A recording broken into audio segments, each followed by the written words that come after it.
China's slowing growth, still the main talk of the markets. The country's official manufacturing data will be what's to watch in the coming week. Last month, official PMI rose to a 13-month high, but smaller factories have continued to struggle.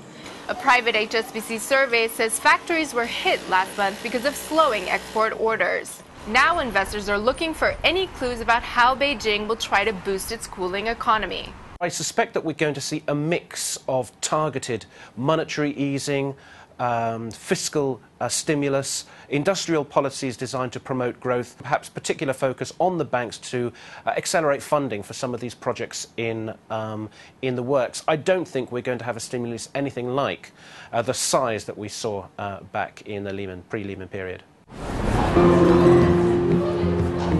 More pain for India. Asia's third-largest economy will report fourth-quarter GDP numbers.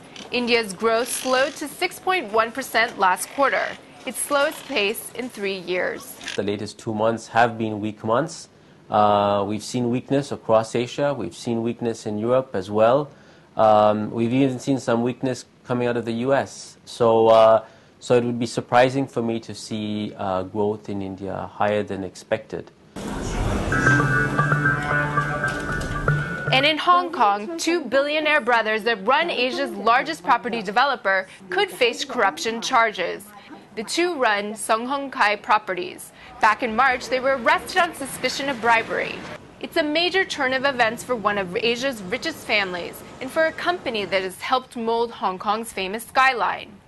All's not well in gambling heaven. Macau's gaming stocks could see a slowdown in growth for May, say analysts, bucking what has been ferocious revenue growth in the world's top gambling haven. And in a landmark visit, India's Prime Minister heads to Myanmar. He'll meet with opposition leader Aung San Suu Kyi as well as the country's president.